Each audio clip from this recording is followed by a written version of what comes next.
Hymne 7 pour Dionysos. De Dionysos, fils de Sémélé la glorieuse, je ferai mémoire, comme il apparut sur le bord de la mer infertile, sur un promontoire, semblable à un jeune homme, très jeune encore.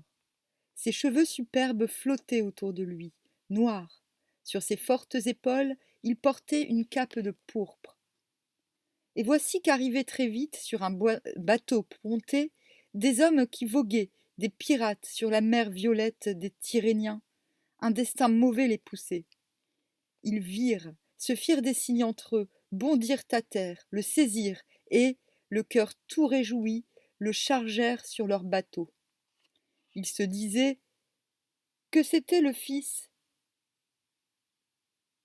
de roi, élève de Zeus.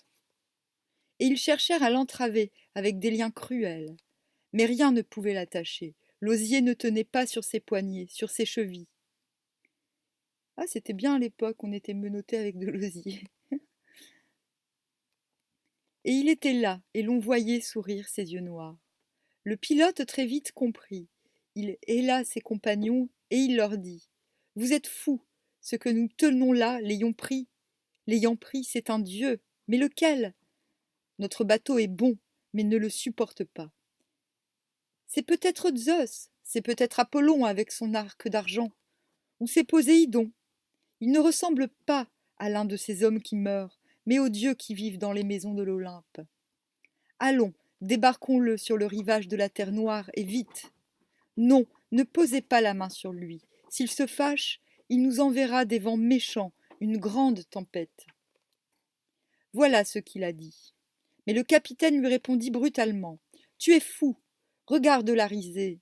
Allez, on hisse la voile, on prend tout ce qu'il faut. Lui, les hommes s'en occupent. J'espère qu'il était parti pour l'Égypte, ou pour Chypre, pour le pays des Hyperboréens, ou pour plus loin encore. Il finira bien par nous dire ce qu'il a comme ami, s'il est riche, qui sont ses frères. C'est un pouvoir obscur qui nous l'a donné. » Voilà ce qu'il dit. Il dressa le mât, il hissa la voile.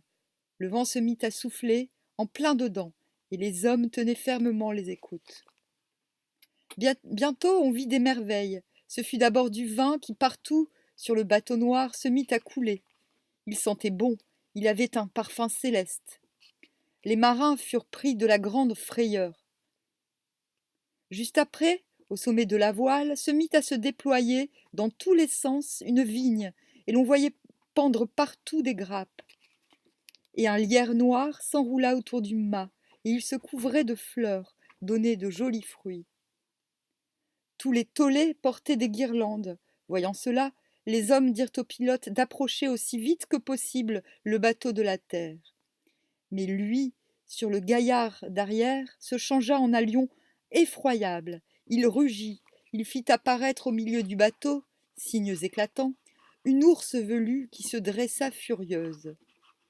Le lion, du haut de la poupe, la regardait d'un air menaçant. Ils coururent tous à la proue. Le pilote gardait son sang-froid, mais les autres étaient épouvantés. Lui, tout soudain, bondit et saisit le capitaine. Eux le virent, et, tous ensemble, pour échapper au destin mauvais, sautèrent dans la mer divine. Les voilà devenus dauphins. Pour le pilote, il en eut pitié. Il le rattrapa et lui dit : « De quoi le combler de joie ? Aie confiance, bon pilote, tu as gagné mon amitié. Je suis Dionysos, aux cris profonds. Ma mère fut Sémélé, la Cadméenne. Elle avait fait l'amour avec Zeus. La joie soit avec toi, fils de Sémélé aux beaux yeux. Celui qui t'oublie jamais ne saura faire une douce chanson. » Pas mal.